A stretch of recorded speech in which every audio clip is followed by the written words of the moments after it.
영국의 수상을 지냈던 디즈 데일리라고 하는 분이 이런 이야기를 남겼어요. 변화를 원하지 않는 사람은 운명이 있다고 믿고, 변화를 원하는 사람은 기회가 있다고 믿는다. 변화를 원하지 않는 사람은 운명이 있다고 믿고, 변화를 원하는 사람은 기회가 있다고 믿는다. 사실 인생을 살면서 위기나 고난 없이 살 수는 없습니다. 그럴 때 누군가는 아무런 고민이나 성찰 없이 그냥 어쩔 수 없다, 소위 말해 내 팔자가 그렇지, 난 늘 인생이 그래, 이러면서 운명이라고 생각하는 사람이 있는 반면에, 누군가는 그걸 자신의 인생을 새롭게 변화시켜 갈 수 있는 기회로도 여긴다는 거예요. 그러니까 운명으로 받아들이냐 기회로 여기느냐의 차이는 얼마나 끊임없이 자신의 삶을 가꾸고 변화시켜 나가려고 하는 의지가 있느냐에 따라 달려있다는 거예요. 왜냐하면 누구나 어려움을 만나고 누구나 위기를 겪기 때문에 그런 겁니다. 여러분 어떠십니까? 어려움을 만났을 때 또는 위기의 상황에 직면했을 때 여러분들은 그걸 변화하기 위한 기회로 삼으십니까? 아니면 어쩔 수 없다 생각하고 운명처럼 체념하십니까? 사실 올해 우리가 지금 이 시기는 전혀 뜻밖의 이런 일이 있을 수 있을까 싶을 만큼 우리는 지금 몹시 어려운 시기를 보내고 있습니다. 하지만 여러분, 이런 시기 또한 그냥 어쩔 수 없다 싶은 생각에 그냥 나만 괜찮으면 되지 그렇게 불안과 두려움에 사로잡혀 살 것이 아니라, 이런 시간 또한 우리가 이것 때문에라도 뭔가를 좀 발견하고 또 뭔가를 좀 성찰하면서 자신이 변화될 수 있는, 더 새로워질 수 있는 기회로 삼을 수 있다면, 똑같이 이 위기를 보내지만 분명히 저는 의미가 남다를 것이라고 생각이 되어집니다. 여러분, 이 시기를 변화를 위한 기회로 여기는 지혜로운 여러분들이 되시기를 바랍니다. 엘리야의 뒤를 이어서 선지 사역을 감당했던 엘리사에게 오늘 본문 첫 번째 그가 행했던 능력이 기록되어 있습니다. 결론부터 말씀을 드리면 엘리사가 선지자로서 첫 번째 행했던 능력은 바로 회복이었습니다. 여리고 성은 아주 주변 경관과 환경이 좋은 지역이었습니다. 여러분 아시는 것처럼 적과 꿀이 흐르는 가나안 땅이 시작되는 지점이 바로 이 여리고 성이었거든요. 유대 산지에서부터 이렇게 흐르는 강이 있었다고 그래요. 그리고 여러 샘들이 있었다고 합니다. 종려나무, 무화과나무 같은 많은 나무들이 있었고, 그 다음에 그 뒤에는 모압의 산지가 마치 이렇게 병풍을 두르고 있는 것처럼 아름다운 경관을 갖고 있었다고 합니다. 물이 넉넉하고 평야가 넓은, 그리고 주변 경관이 아주 수려했던 아주 좋은 곳이었다고 그렇게 이야기를 해요. 그런데 그 지역에 한 가지 문제가 있었습니다. 바로 물이 나빴다는 거였습니다. 즉 물이 오염이 됐다는 거죠. 물이 오염이 됐다는 거예요. 그래서 그들에게 어떤 영향을 미치게 되냐면, 오늘 본문 19절에 보시게 되면 물이 나빴어요. 성읍의 위치는 좋았으나 물이 나빴어요. 그래서 토산이 익지 못하고 떨어지게 되었어요. 여기에 토산이라고 하는 것, 즉 흙으로부터, 땅으로부터 얻어지는 산물, 이런 의미를 갖잖아요. 근데 이건 땅에 의미만 있는 것이 아니라 그 땅에 살고 있는 주민들까지 의미를 다 포함한다고 그래요.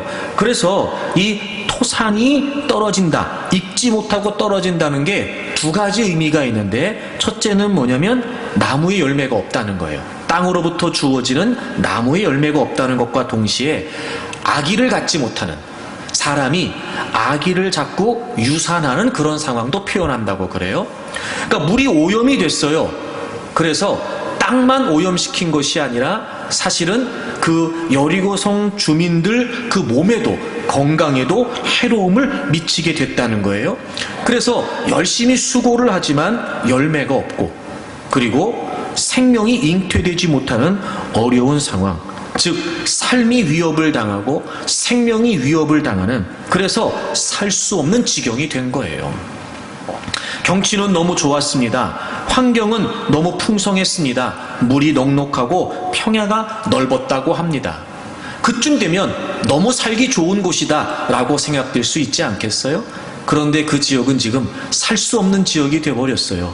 왜냐하면 물이 오염됐기 때문에 그랬습니다. 그래서 생명이 위협을 받고 지금 여리고성 주민들의 삶이 최대의 위기를 맞게 된 것입니다. 그때 하나님의 사람 엘리사는 하나님의 능력으로 그 물을 치유하게 됩니다. 새 그릇에 소금을 담아오라고 해요.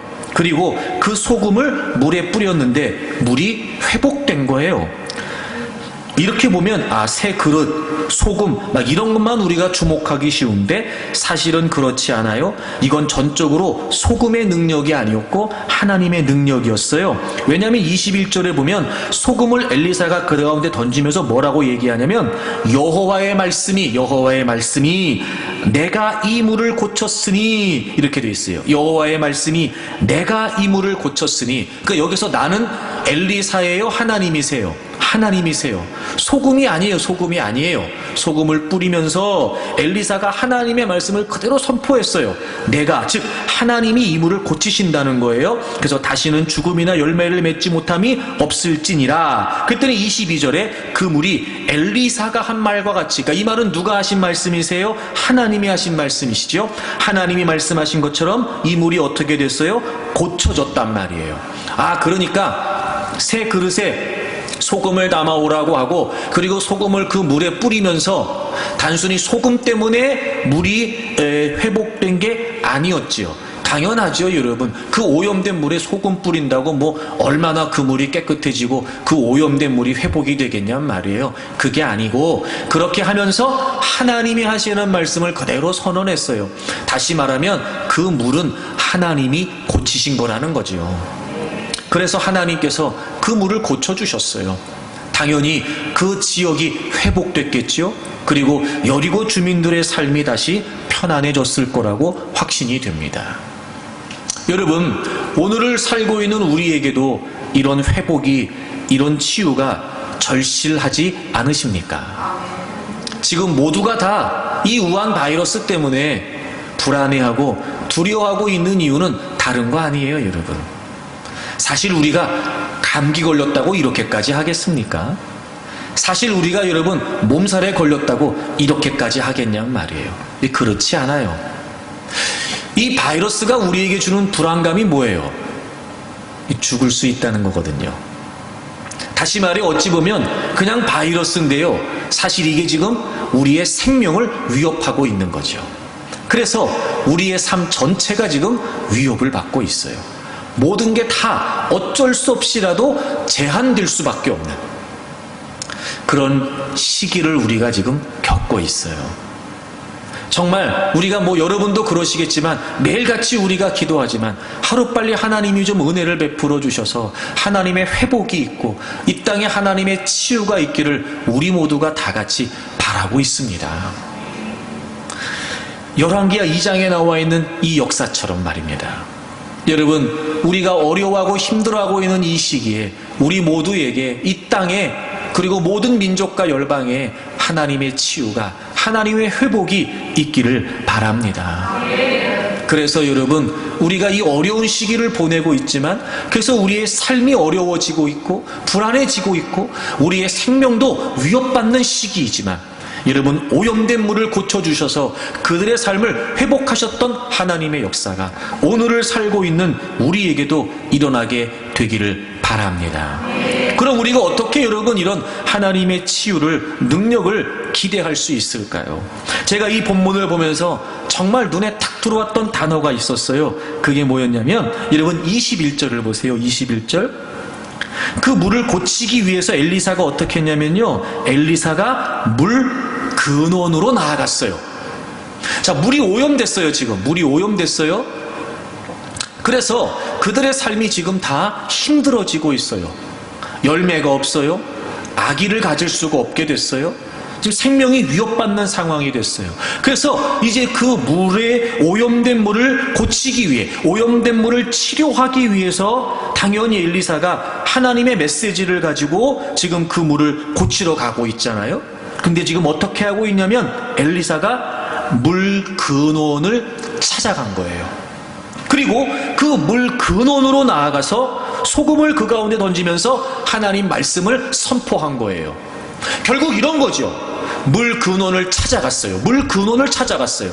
당연하죠, 여러분. 물이 오염됐는데 그 근원을 치유하지 않는 이상 그 물 전체가 회복될 수 있는 가능성은 없는 거예요. 사실 여러분, 우리가 상식적으로 알지만 예를 들어 물이 오염됐다 싶을 때 그 물의 근원을 회복하지 않는 이상에는 대충 물을 퍼낸다고, 그래서 새 물을 갖다 붓는다고 여러분 그 물이 깨끗해질 리는 없는 것처럼, 당연히 물이 오염됐다는 건 뭘 찾아가야 되는 거예요? 물의 근원을 찾아가야 되는 거예요. 그리고 물이 오염된 물이 회복되기를 원한다면 당연히 물의 근원이 회복돼야 맞는 거예요. 다시 말하면 오염된 물이 치료됐다는 건 무슨 의미일까요, 여러분? 그 오염된 근원이, 물의 근원이 회복됐다는 거예요. 그래서 그 지저분한 오염된 물이 깨끗하게 됐다는 것이고, 그로 말미암아 여리고 주민의 생활이 다시 회복될 수 있었던 거지요. 그래서 엘리사가 그 오염된 물을 치료하기 위해 물 근원을 찾아갔다는 거예요. 찾아갔다는 거예요. 그리고 그 물의 근원이 치유되니까 여러분 물이 깨끗해진 거예요. 여러분, 저는 그런 마음이 들었어요. 그래, 맞다. 우리가 이런 시기를 통해서 한번 좀 고민해 볼 필요가 있겠다. 우리의 삶의 근원은 깨끗한가? 우리의 삶의 근원은 오염되지 않고 순수한가? 우리는 지금 우리를 위협하고 있는 이 바이러스라고 하는 상황 때문에 어떻게 하면 내가 좀 안전하게 건강하게 살아갈 수 있을까, 여기에만 골몰하고 있을 때 과연 내 삶의 근원은 안전한가? 우리의 삶의 근원을 한번 좀 돌아봐야 되지 않을까 싶은 생각이 들었어요. 여러분, 좀 전에도 말씀을 드렸던 것처럼 이 바이러스가 우리에게 위협이 되고 두려운 이유가 뭐냐면 감염되면 죽을 수 있다는 거거든요. 죽을 수 있다는 거예요. 독감이 유행해도 우리가 이렇게까지 안 해요, 여러분. 그런데 이 바이러스가 우리에게 위협이 되는 건 죽을 수 있다는 거죠. 그럼 여러분 이런 생각 해보셨어요? 뭐 그럴 리는 없겠지만 또 그래서도 안 되고요. 안 그래야 되는 거예요. 맞아요, 여러분. 예를 들자면 그럼에도 내가 만약에 바이러스에 감염이 됐어요. 그럼 이제 우리는 뭘 생각해야 돼요? 죽을 수도 있다, 이 생각해야 되는 거거든요. 그러면은 나도 죽을 수 있겠다. 그럼 사실 이 시점에서 우리가 단순히 나는 걸리지 않으면 좋겠다, 이런 차원의 문제가 아니고요. 우리는 한 번쯤 생각해 봐야 돼요. 지금까지 나는 어떻게 살았지? 지금까지 내 삶은 뭐였지? 또 우린 그리스도인들로서 이제 이 시점에서 우리의 삶이 끝난다면 우린 내가 지금까지 살아온 삶을 가지고 주님 앞에 서야 되잖아요. 괜찮을까? 만약에 더 이상 내가 살 수 있는 시간이 없고 여기에서 내 인생이 멈춘다면 지금까지 내가 살아봤던 삶을 가지고 주님 앞에 서야 되는데 괜찮은가? 여러분 어떠세요? 괜찮으세요?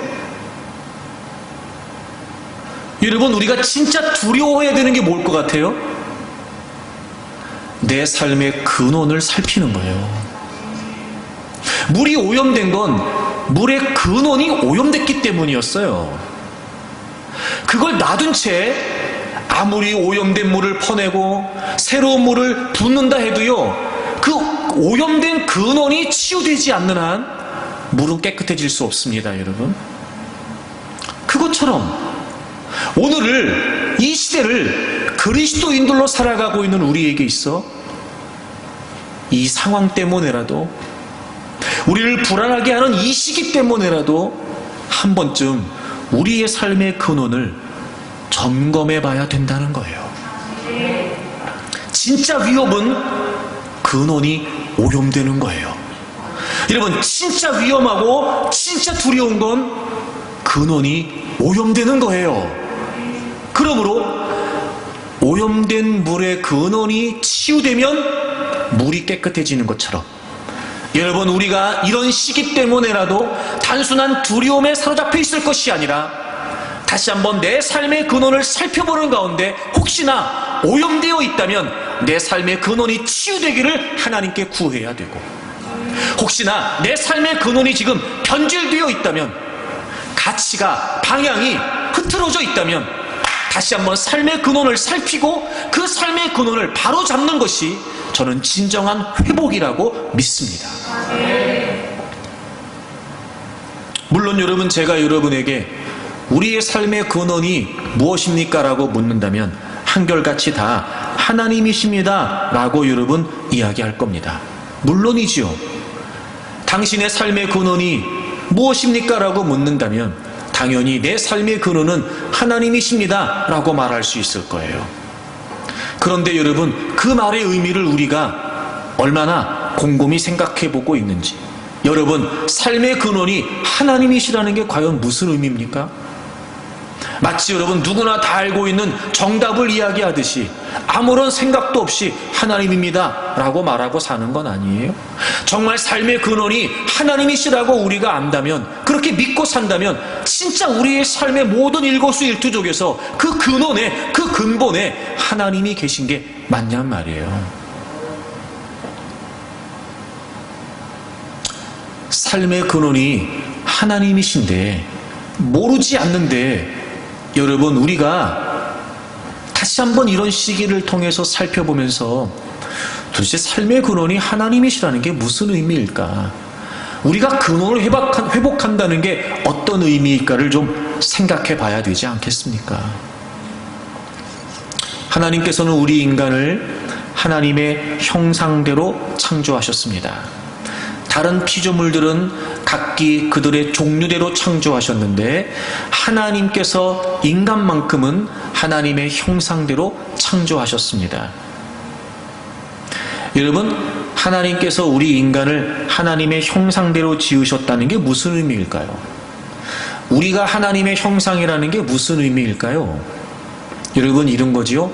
형상이라는 건 원본이 따로 있는 거예요. 그러니까 원본이 있기 때문에 그 원본에 의한 형상이 있는 거예요. 원본이 없는 형상은 있을 수가 없어요. 다시 말해, 하나님이 우리를 하나님의 형상대로 지으셨다는 건 무슨 말이죠? 우리 인간의 존재 자체의 원본이 누구시라는 거예요? 하나님이시라는 거예요. 또 그 원본이신 하나님을 반영해서 우리를 만드셨다는 거죠. 여러분, 우리의 삶의 근원이 하나님이시라는 게 무슨 말이냐면 우리의 삶의 원본이 하나님이시라는 거예요. 다시 말해, 우리는 우리 스스로 독립적으로 존재하지 않아요.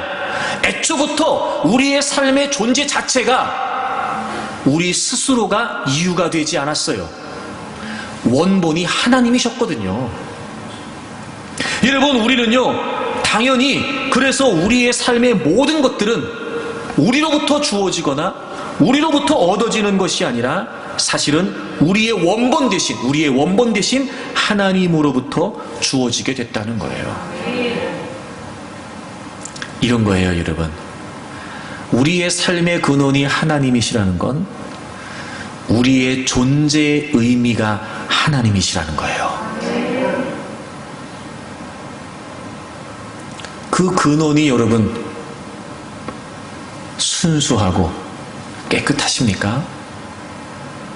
내 삶의 근원이 하나님이십니다. 즉, 내 삶의 존재의 의미가 하나님이시라는 것.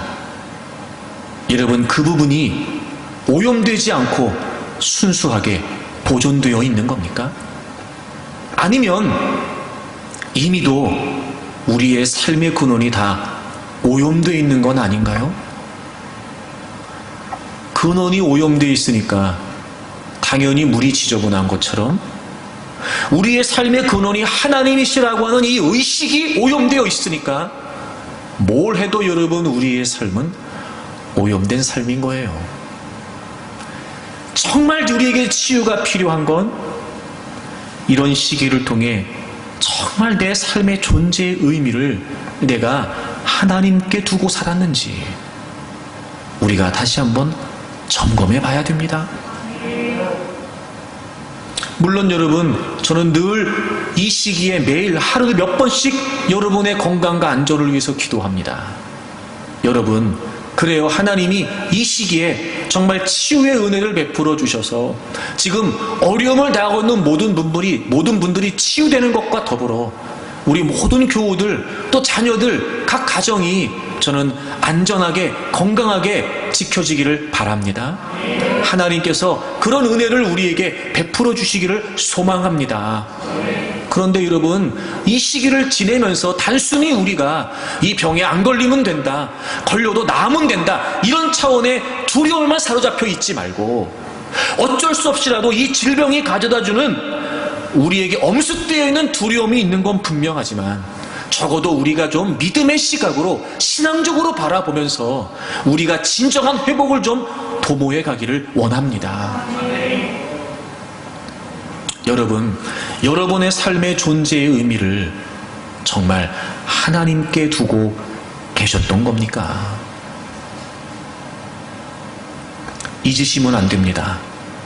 우리의 삶의 근원이 하나님이시라는 건 우리의 존재의 의미가 하나님께 있다는 거예요. 이런 거예요, 여러분. 우리의 존재의 의미가 하나님이시라는 건 이런 거죠. 우리가 아무리 나름대로 그 어떤 것에 의미를 부여한다고 한들 하나님 없이는 그 모든 것들이 우리의 삶의 진정한 의미가 될 수 없다는 거예요. 무슨 말인지 아시겠죠? 그러므로 우리는 우리의 삶의 존재의 의미를 내가 정말 하나님께 두고 있는지를 우리가 살아가는 모든 삶의 현장에서 접하는 다양한 많은 것들, 좋아 보일 수 있고 중요하게 여겨질 수 있고 소중하다고 느껴질 수 있는 그 모든 것들을 접할 때마다 결코 그 무엇인가에만 의미를 두면 안 되고 우리의 삶의 근원의 가장 중요한 존재의 의미는 하나님이시라는 걸 놓치면 안 돼요. 이런 극단적인 예가 여러분에게 어떻게 들려질지 모르겠지만 예를 들면 결국 이런 겁니다.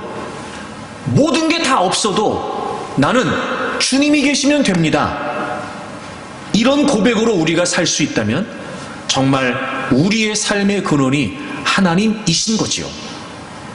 하지만 만약에 우리가 인생을 살면서 끊임없이 직면하는 현실에서 어떤 선택과 결정이 필요할 때 하나님이냐 그 무엇이냐 이럴 때 만약에 우리가 그렇게까지 주님은 뭐 별로 필요한 것 같지 않고 나는 지금 이것만 있으면 돼, 내가 보기엔 이게 지금 제일 중요해, 내가 판단하기에는 나한테는 이게 지금 제일 소중해, 만약에 그렇게 생각을 하고 주저없이 우리가 하나님을 외면하고 내가 나름대로 의미를 부여한 그것 때문에 우리가 살고 있다면 우리의 삶의 근원은 오염되게 되는 겁니다.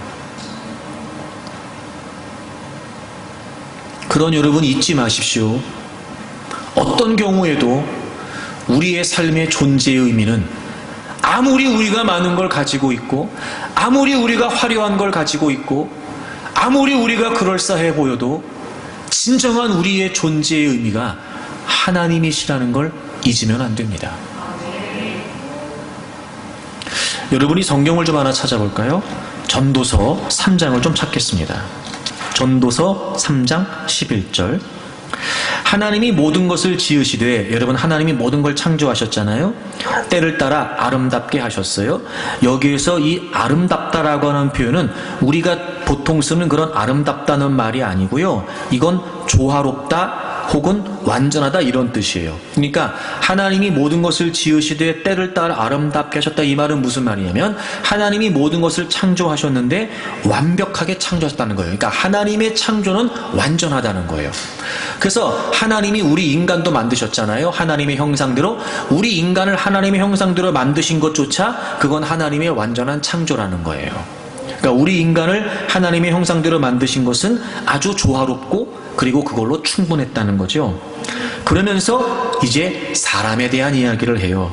또 사람들에게는 영원을 사모하는 마음을 주셨다. 여러분 이걸 그대로 직역하면 인간의 마음에 영원을 넣어두었다 이런 뜻이에요. 영원을 넣어두었다 이런 뜻이에요. 여러분 하나님이 우리 인간을 만드실 때 어떻게 만드셨냐면요, 우리 안에 영혼이 아니라 영원이에요. 영원을 갈망하는, 영원을 사모하는 마음을 넣어두셨어요. 그래서 우리 인간은 하나님의 형상을 닮은 존재로서 영원에 대한, 즉 하나님에 대한 아주 근본적인 갈증을 갖고 있다는 거예요. 바로 우리의 삶의 의미가 하나님이시라는 게 여기에 있어요. 우리의 삶의 근원이 하나님이시라는 게 바로 여기에 있습니다. 이런 모든 인간들은요, 한 사람도 예외 없이 모두가 다 하나님에 대한 근본적인 갈망을 갖고 있어요. 우리 같은 경우는 그 하나님을 만나게 된 거죠. 그렇죠? 근데 아직 하나님을 믿지 않는 사람들은 하나님을 만나지 못한 거예요. 그래서 그들은 뭔가 모르는 내면에 근본적인 갈증이 있고 근본적인 갈망이 있는데 아직 하나님을 모르니까 그들은 하나님 이외의 것들로 자꾸 채워가려고 하는 거예요. 여러분 하나님은 말 그대로 영원이시잖아요. 그 하나님을, 그 영원을 갈망하는 그들의 갈망이 세상에 뭘로 채워지겠어요? 채워지지 않아요. 여러분 우리는 어떻습니까? 우리는 하나님을 알고 이제 하나님을 만났고 우리는 분명히 하나님 안에 있다고 말하면서 과연 여러분 우린 하나님으로 충분합니까? 하나님을 모르는 그들이 하나님 이외의 것들로 자신의 삶의 의미를 부여하는 건 그럴 수 있어요. 왜? 그들은 하나님을 모르니까요. 그럼 적어도 우리가 하나님을 알고 하나님이 우리를 이렇게 만드셔서 우리의 삶의 근원이, 우리의 원본이 하나님이시라는 걸 알고 있는 우리는 다른 그 무엇의 의미를 부여해서는 안 되는 거 아닐까요? 그런데 우리는 어떻습니까? 어찌 보면 아직 하나님을 믿지 않는 그들과 달리 우리는 하나님 안에 있다고 말하면서 사실 그들과 별반 다르지 않은 모습으로 우리 또한 삶의 근원이 오염되어 있는지도 모르죠. 그 근원이 회복돼야 됩니다. 여러분 삶의 의미가 하나님이라는 게 무슨 말일까요? 삶의 의미가 하나님이다. 삶의 의미가 하나님이다. 모든 삶의 이유가 하나님이신 거예요. 조금 더 구체적으로 표현하면 이렇게도 표현할 수 있을 거예요. 그냥 하나님 때문에 기쁜 거예요. 하나님 때문에 기쁜 거예요. 하나님으로 인해 즐거운 거죠. 여러분 어떠세요? 그냥 하나님이 계시면 좋아요? 하나님 때문에 기쁘세요? 아니면 하나님도 있어야 되는 것 같긴 한데 또 그 무엇도 있어야 돼요? 그럼 하나님 때문에 기쁜 건 아니죠.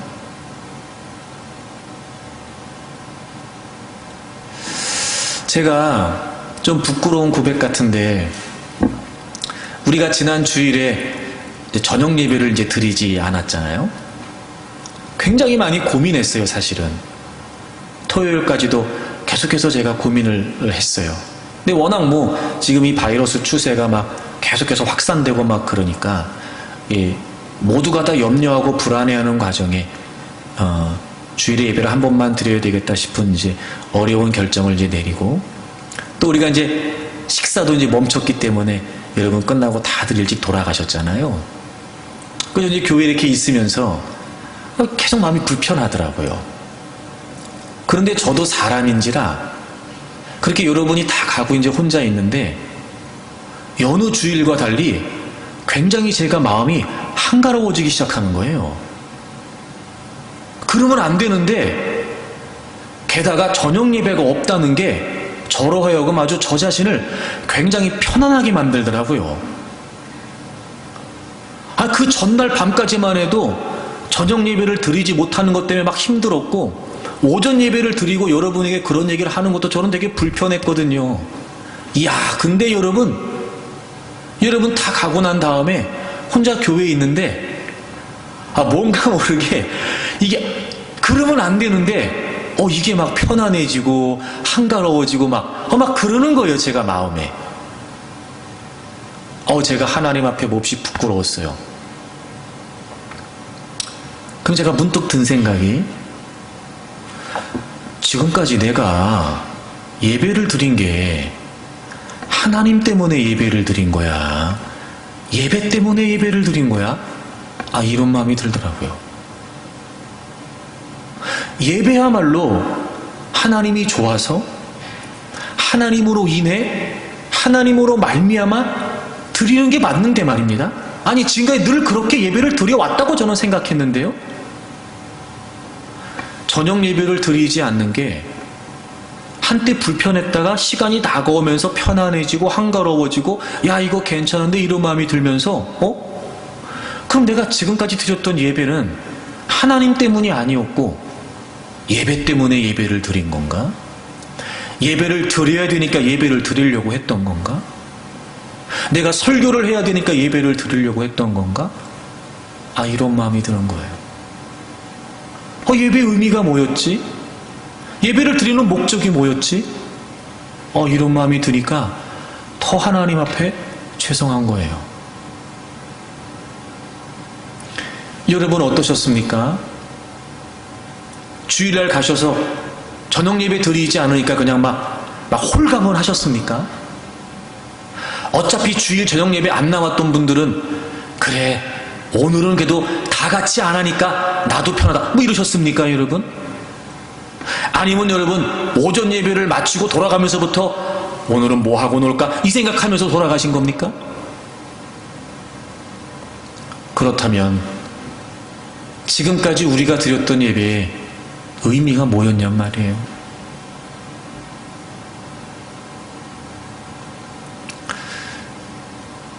여전히도 예배에 대한 고민이 있습니다. 또 각 교회마다 상황이 달라요. 규모도 다르고 공동체적인 특성도 다 다릅니다. 어쩔 수 없이 생중계로 예배를 대체하는 교회들 충분히 저는 일리가 있다고 생각합니다. 이런 시기에 어떤 게 맞다, 어떤 게 틀리다 이렇게 단순하게 얘기할 수 없다는 거 저도 압니다. 그런데 여러분, 우리 이거 하나 한번 생각해 볼까요? 그러면 어쩔 수 없이라도 모여서 하나님을 예배하지 못하고 어쩔 수 없이라도 예배가 중지되는 이 상황 때문에 그냥 이 상황이니까 어쩔 수 없이 그래 그렇게 해야 돼 라고 이야기할 게 아니라, 정말 그런 결정을 내리면서 예배를 모이지 못하는 것 때문에 얼마나 우리가 가슴 아파하고 얼마나 우리가 마음 아파하고, 정말 모여야 되는데, 모여서 주님을 예배해야 되는데, 이런 가슴 아픈 마음을 갖냔 말이에요. 만약에 그게 아니라면 그 어떤 결정을 내려 예배를 다양한 형태로 드린다 할지라도 그게 무슨 예배가 되겠습니까?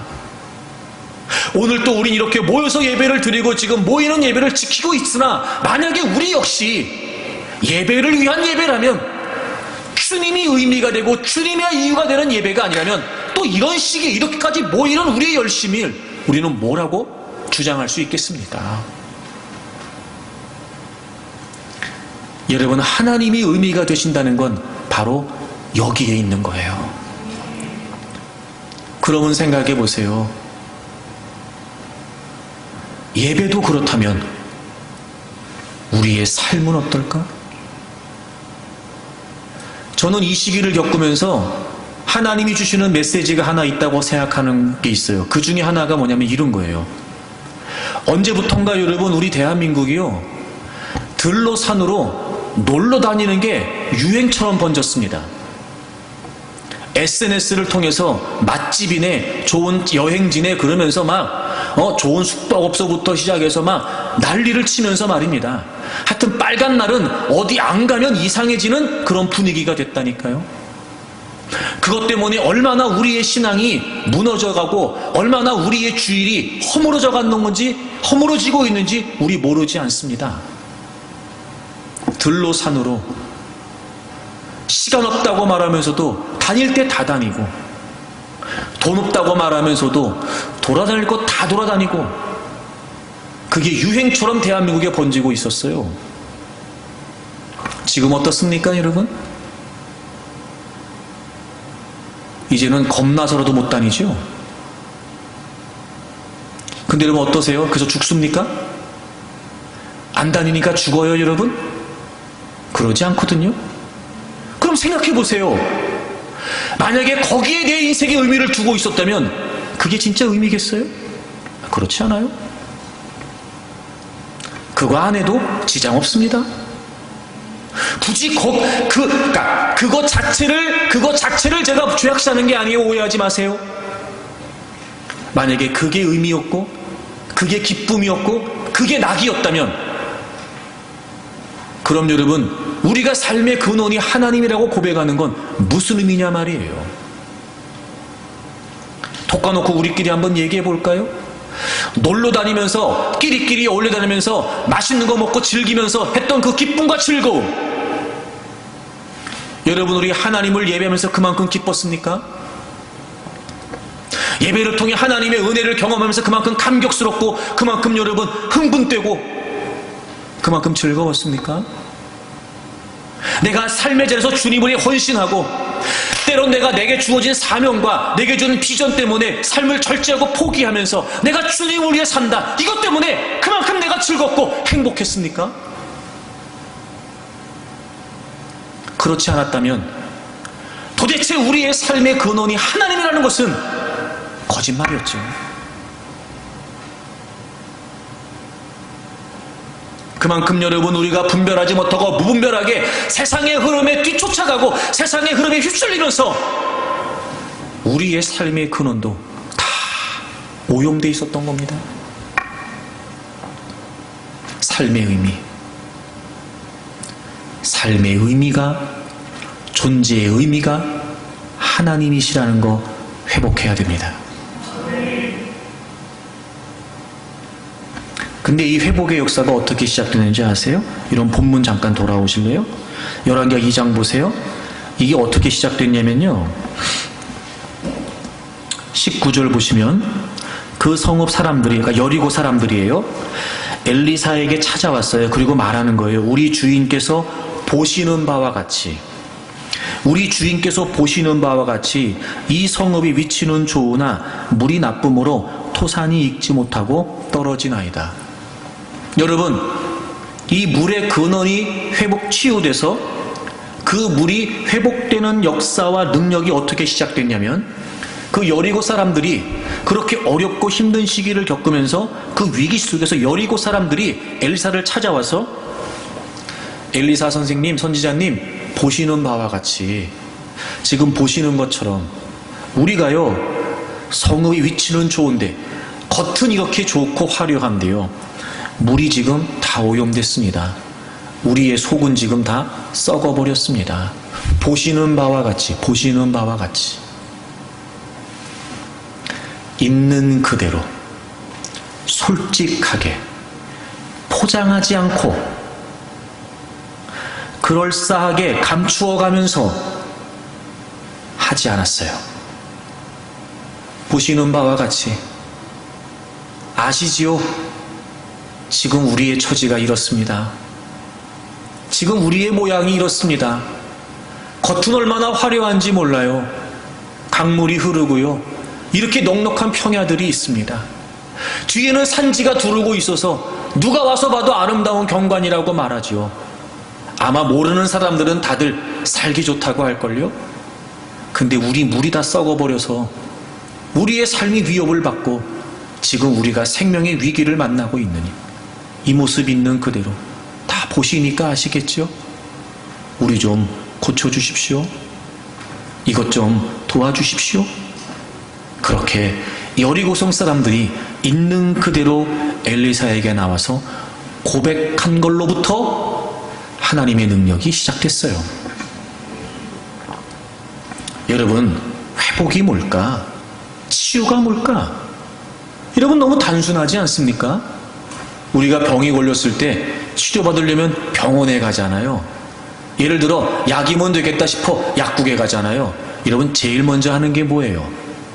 어디 아픈지 얘기하는 거예요. 그죠? 어디가 망가졌는지, 어디를 다쳤는지, 어디가 안 좋은지 얘기하는 것부터 시작됩니다. 의사들이 혹은 약사들이 그렇게 물어볼 때 있죠, 여러분? 혹시 다른 증상은 없으셨어요?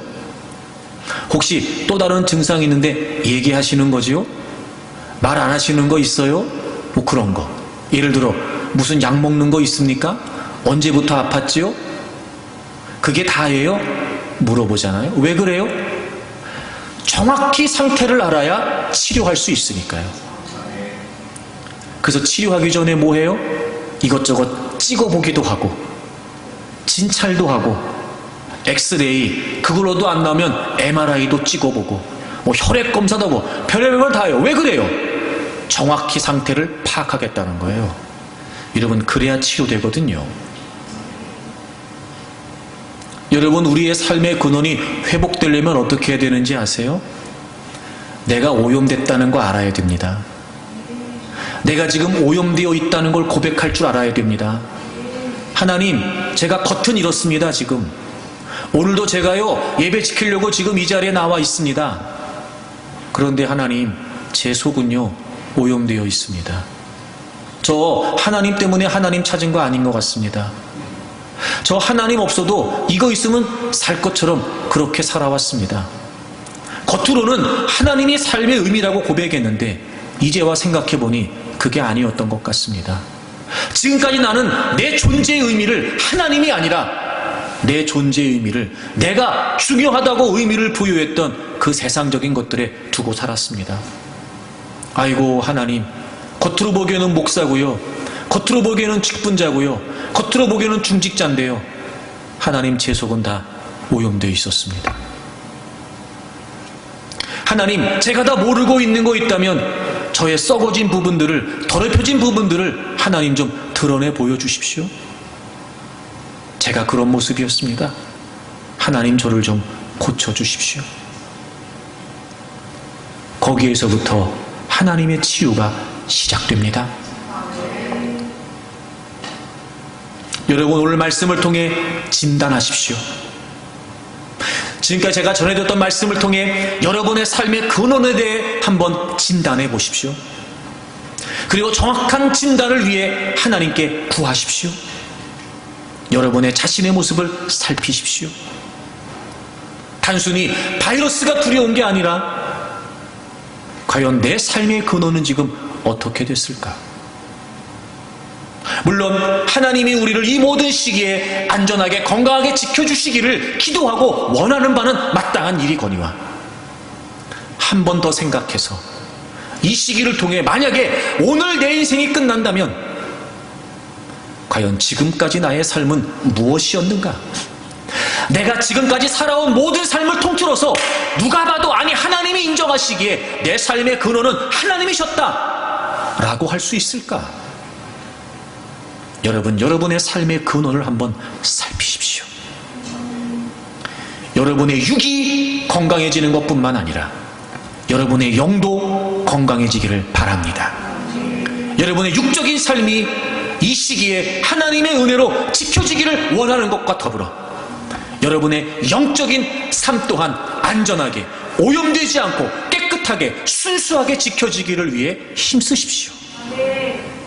오늘 그렇게 우리가 이 어려운 시기에 하나님이 은혜를 베풀어 주셔서 우리를 이 질병으로부터, 이 전염병으로부터도 고쳐주시기를 위해서 구할 뿐만 아니라 하나님 이렇게 오염된 우리의 삶의 근원, 하나님이 둘째가 되고 하나님은 다음이 되고 하나님은 나중이 되어버린 우리가 나름대로 삶의 의미를 부여하고 살았던 이 모든 것들, 하나님 이 오염된 우리를 좀 고쳐주십시오. 있는 모습 그대로 솔직하게 하나님께 구하고 하나님의 은혜를 구하는 가운데 하나님께서 우리의 육적인 건강뿐만이 아니라 우리의 영적인 건강도 우리의 근원을 고쳐주심으로 말미암아 깨끗해지는, 정결해지는, 새로워지는 그런 놀라운 은혜가 있기를 바랍니다.